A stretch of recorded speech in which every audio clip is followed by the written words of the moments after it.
Halo adik semuanya, apa kabar? Jumpa lagi dengan saya. Hari ini kita akan belajar SBD yang ke-12. Topik kita hari ini adalah mengenai proteksi data. Nah, apa itu proteksi data? Proteksi data itu adalah untuk melindungi data dari berbagai risiko yang mungkin terjadi, misalnya data kita itu hilang atau data kita itu rusak. Ini mungkin sering terjadi kita alami, data kita itu hilang atau rusak, baik di handphone maupun di komputer kita ataupun di tempat media penyimpanan kita. Nah, ada beberapa faktor penyebab data itu bisa hilang atau rusak. Yang pertama itu namanya gangguan listrik. Nah, ini sering terjadi di negara kita, apalagi khususnya di kota Medan itu ya. Listrik itu tiba-tiba padam sehingga menyebabkan data yang di RAM itu bisa hilang. Contohnya itu biasanya kalau kamu menggunakan komputer PC, itu datanya tercolok ke listrik, tiba-tiba listriknya padam atau mati lampu. Nah, semua data kita itu bisa hilang, bahkan bisa rusak.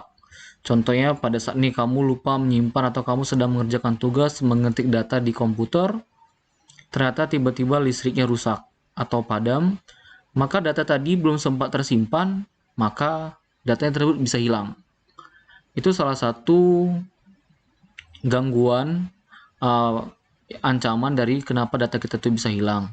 Tapi sekarang, kalau kamu pakai PC yang terbaru atau laptop yang terbaru, biasanya udah bisa tersimpan data kita secara otomatis apabila terjadi gangguan. Contohnya kalau pada PC listrik padam atau pada laptop mungkin baterainya habis.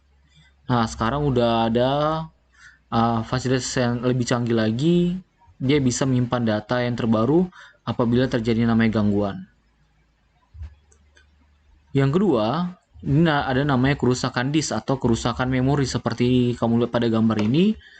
Hard disknya terbakar atau rusak sehingga datanya bisa hilang. Ini biasanya mungkin karena terlampau panas mungkin komputernya atau laptopnya, atau terlampau banyak mengakses data sehingga membuat laptopnya panas, atau terjadi korslet pada motherboard atau pada bagian dalam di PC atau laptop sehingga terjadi kerusakan memorinya juga.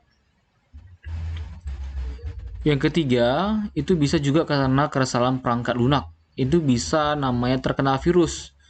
Jadi laptop kita itu bisa dirusak oleh virus sehingga mengakibatkan bisanya virus akan menyerang nama sistem operasi kita. Kalau di mana sistem operasi kita sudah rusak, otomatis kita harus install ulang. Kalau sistem operasi rusak, bisa menyebabkan perangkat kita itu rusak. Nah, itu sebabnya hati-hati kalau kita mendownload atau kita bertukaran data dari orang, dari komputer ke komputer lain. Bisa jadi komputer dari orang lain itu mengandung virus dan bisa kena ke laptop kita atau ke PC kita sehingga perangkat kita bisa terserang virus. Nah, ada bermacam-macam virus ini biasanya. Nanti kita akan belajar virus. Ada virus yang langsung bisa merusak sistem. Kalau sistem dirusak, biasanya datanya langsung hilang semuanya. Ada juga sistem yang bisa merusak perangkatnya. Jadi ada banyak sekali jenis virus. Ada juga virus yang hanya sekedar mengganggu, seperti iklan. Jadi virus ini ada banyak sekali jenisnya. Yang keempat, ada namanya pengaksesan oleh orang yang tak berhak. Ini sama seperti mungkin kalian pernah melakukan. Ini adalah iseng-iseng mungkin atau pencuri data. Ada orang yang sengaja menghapus atau merusak data. Oke, biasanya mungkin nggak tersengaja atau suka usil mungkin sama laptop atau data kawan kalian. Itu salah satu orang yang nggak punya akses tapi dia bisa merusak data orang lain. Atau apa tuh namanya ya, di hacker sama orang. Itu juga salah satu pengurusan data.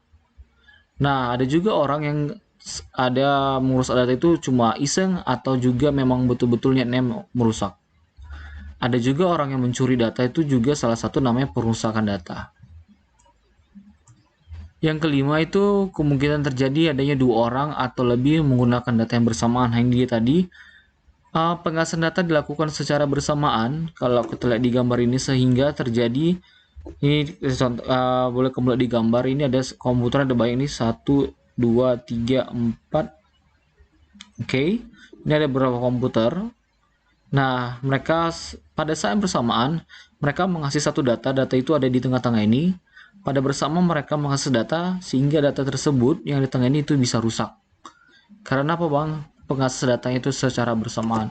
Contoh sederhana aja, kalau kamu ada satu kelas 30 orang ini sama-sama membuka Facebook pada jam yang bersamaan, pada satu ruangan bersamaan, bisa dipastikan nanti Facebook tersebut dalam ruangan itu akan lelet. Itulah contohnya kemungkinan terjadinya pengakses data yang bisa rusak karena diakses oleh data yang bersamaan. Nah, dalam melindungi data, DBMS atau Database Management System menyediakan kontrol sebagai berikut. Nah, yang pertama itu namanya pemulihan data atau namanya recovery. Nah, pemulihan data ini upaya untuk mengembalikan data ke dalam bentuk semula atau asli. Ada beberapa jenis-jenis pemulihan. Yang pertama, pemulihan terhadap kegagalan transaksi. Yang kedua, ini biasanya contohnya kalau ini sering terjadi kalau kita menggunakan transaksi kayak uang misalnya kan gagal, mungkin kalau sistemnya udah error dia akan kembali bentuk normal. Atau seperti kalau di WhatsApp atau jaringan lelet atau di kalian mengirim data melalui pesan, apabila jaringan terganggu, kalau jaringan sudah normal maka dia akan terkirim ulang. Itu salah satu namanya pemulihan terhadap kegagalan transaksi juga. Yang kedua ada namanya pemulihan terhadap kegagalan sistem, ini yang bersama dengan transaksi. Yang ketiga pemulihan terhadap namanya kegagalan media. Jadi ini secara fungsinya ini sama saja. Itu juga dikatakan namanya recovery. Bisa juga recovery itu semacam pemulihan. Kalau kalian menghapus data kalian pada PC kalian atau perangkat kalian, itu biasanya akan tersimpan di recycle bin. Nah, jadi kalau kalian hapus data kalian, jangan usah panik. Data tersebut pasti akan tersimpan di recycle bin. Nah, kamu buka recycle bin pada saat kamu recovery atau pemulihan, maka dari mana data tersebut tadi kamu hapus, maka akan dikembalikan ke dalam bentuk semula. Secara asli tadi kalau kamu hapus di drive C, maka akan dikembalikan ke dalam drive C juga. Yang kedua ada namanya pengamanan atau security. Ini pengamanan itu adalah upaya untuk mengamankan data dari pihak-pihak tertentu yang tidak berhak untuk mengakses data. Ini contohnya kamu gunakan contohnya password atau letakkan komputermu di tempat yang tepat. Contohnya jangan di sembarangan supaya nggak bisa orang mengaksesnya. Atau jangan kasih laptop sama pencuri. Contohnya kamu udah tahu di situ banyak orang lalu halang, kamu letakkan laptop kamu. Itu bukan namanya pengamanan. Nah, yang kedua tadi saya bilang itu bisa menggunakan namanya password. Jadi gunakan sandi atau password sehingga orang-orang yang tidak berhak nggak bisa mengakses datamu tadi. Nah, ada beberapa jenis-jenis pengamanan. Itu yang pertama itu namanya pengamanan secara fisik atau secara fisik. Nah, katanya pengamanan dilakukan dengan menempatkan sistem komputer pada ruangan secara fisik yang tidak dapat diakses oleh sembarang orang tadi. Seperti tadi. Kalau sama seperti kalau kamu lihat komputer kasir, itu nggak sembarangan ditempatkan di mana-mana saja, pasti ditempatkan di meja kasir. Itu adalah contoh fisik. Jadi kalau ada komputer yang khusus digunakan untuk orang tertentu, nggak boleh diletakkan pada sembarangan. Itu namanya pengamanan secara fisik. Kecuali komputer itu untuk digunakan oleh layanan umum, sehingga semua orang bisa menggunakan, pasti bisa di mana saja diletakkan. Nah, jadi kalau datanya sangat penting, nggak boleh diletakkan di sembarangan tempat. Itu namanya pengamanan secara fisik. Yang kedua, itu namanya manusia. Kewenangan penggunaan harus diperhatikan dengan baik agar yang tidak berhak tidak dapat namanya mengakses data. Itu tadi saya bilang gunakan password atau sandi sehingga manusia yang lain atau orang-orang lain tidak bisa mengakses data kita. Yang ketiga ada namanya sistem operasi. Mengingat seseorang dapat mengakses data dari jarak jauh. Nah, ini yang lagi ngetrend. Orang bisa mengakses datamu pada saat kamu loading ke internet. Itu yang lagi ngetren sekarang katanya, jauh dari pusat data. Keamanan dalam sistem operasi juga harus diperhatikan, misalnya perlu diatur agar seorang tidak dapat seenaknya sendiri dalam menghapus isi disk. Ini seperti tadi, kalau orang tahu sandi kamu atau menghack kamu, jadi tanpa harus dia memegang laptop kamu, dia bisa menghapus itu biasanya kalau komputernya terhubung ke dalam sistem internet. Jadi kalau perangkat kamu terhubung ke internet, itu biasanya para pencuri itu gampang mencuri data kamu atau menghapus data kamu. Nah, bagaimana Bang caranya untuk menghindari itu? Jadi kalau ada nanti notifikasi atau undangan atau semacam iklan, jangan sembarangan kamu mengklik. Apabila kamu mengklik itu biasanya kamu terhubung ke si pencuri tadi itu. Atau jangan kasih datamu, passwordmu, sandimu terhadap dengan orang lain. Yang ketiga itu yang keempat itu namanya sistem basis data. Pada level basis data tersebut pengaturan yang kemungkinan seseorang misalnya hanya dapat membaca data tertentu. Jadi contohnya kalau ada orang atau temanmu atau yang lain, jadi dia hanya bisa membaca data tapi dia nggak bisa mengedit. Karena kalau dia bisa mengedit itu bisa merusak data kamu atau menghapus data kamu. Tapi kalau dia cuma membaca maka dia hanya bisa lihat saja. Sama seperti kalau kamu download sesuatu data dari internet, ada sesuatu data yang tidak bisa kamu edit, tetapi cuma bisa kamu lihat saja. Itu berarti datanya telah diamankan.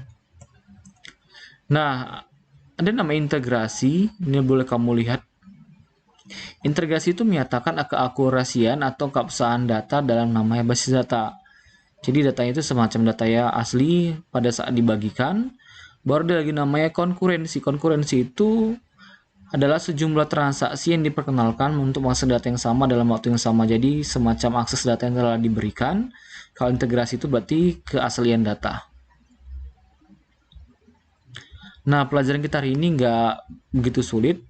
Boleh kamu catat dan boleh kamu search di internet kalau kamu kurang ngerti dengan penjelasan saya. Apabila ada yang dipertanyakan, kamu boleh bertanya saya di dalam grup WhatsApp. Sekian pelajaran kita hari ini, tetap menjaga kesehatan. Sampai jumpa lagi di pertemuan berikutnya. Salam sehat.